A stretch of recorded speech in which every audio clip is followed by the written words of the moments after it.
Our second speaker for this evening is the bubbly Chris Payne. Chris is going to be delivering his number 4 speech entitled The Birthday Party. So if you'd all put your hands together to welcome up Chris Payne with his speech, The Birthday Party.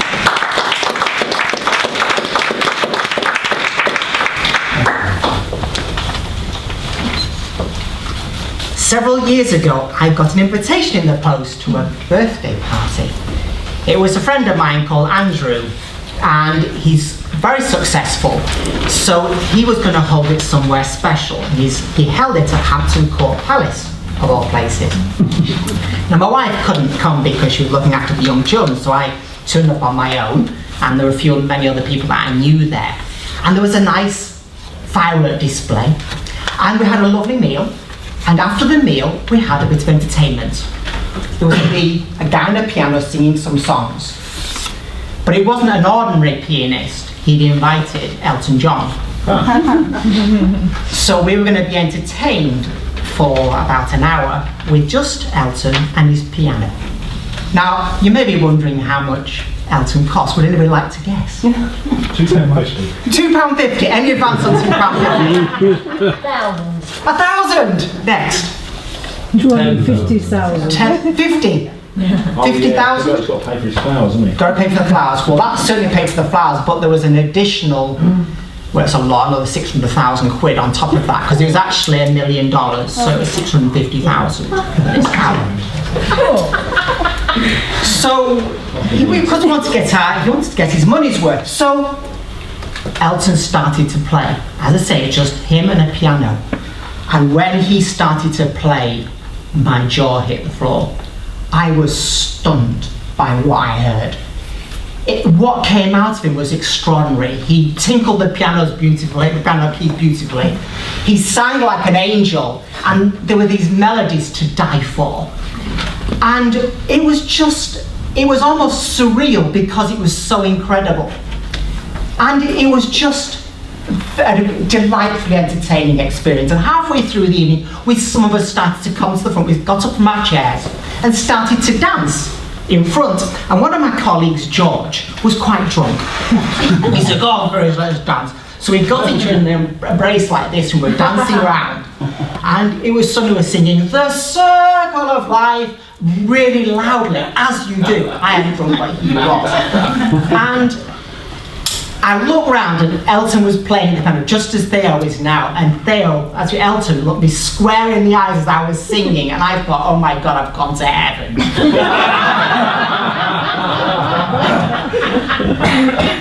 So what's the point of the story? Well, here's the thing. Reginald Kenneth Dwight, as he was called, from Payne in Middlesex, started playing piano at the age of 3. I bet he was rubbish. And I bet he was rubbish for quite a while. And he didn't start having formal lessons till he was 7. And he got better and better. And I think there's so many people who started to play the piano that gave up somewhere along the line. And there are others that just fantasized about it and never actually even started. And there are people here, and the reason we're here, and the reason I'm here, is I have a particular level of speaking skill, and I just want to get better. And I'm prepared to come here every, Wednesday? What is it? Thursday night that I can get here just to practice, even if it's just to do my 15-second warm-up. And for most people here who are coming regularly, there's a dedication, just keep coming because we just want to up our game. And the practice, the constant practice, makes a big difference. But there's a second thing as well, and that's feedback. You know, what we get here, which is extraordinary, is we get little bits. We get commendation, we get encouragement. And that's one of the great benefits of the feedback forms. We get this feedback, and these little comments like, well, you know, body posture or volume or eye contact. Those little tiny things, they're not really that necessarily that much. These tiny little points. But the thing is, they add up, they compound, and I know Teo's a banker and Adnan's very much a money man, And they understand the power of compound interest, how little money invested over time amounts to a fabulous amount.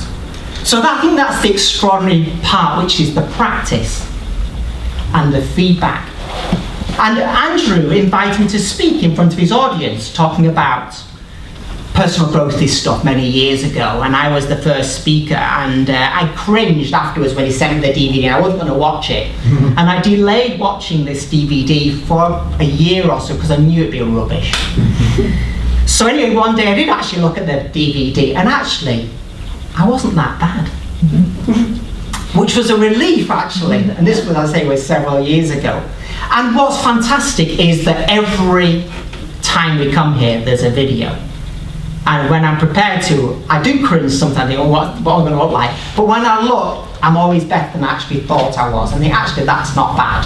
And it encourages me to keep going. And it's a wonderful thing we get here. We get the opportunity to practice, and we also get the feedback, written and video. Now, the thing is, while we're here, there's at some point, each of you is here to make an impression, just as Elton made an impression on me, and I'm sharing this story of what Elton did. And I think that every one of you has an opportunity, and we all do, to be able to stand up at some point in the future, to say something, share a piece of wisdom, tell a joke or something that touches somebody so deeply that years later they'll say, remember that time when Doug said, this guy I met at Working Speakers, one thing that changed everything. And I think we all want that, to think there's that one time we said something that really changed somebody. And I suppose we want that for our children, as our children. So here's an opportunity, and it's an encouragement for all of us to keep upping our game, coming here, getting more people to come here. Because at the end of the day, what we have an opportunity to do is change lives, and that is a reason to live.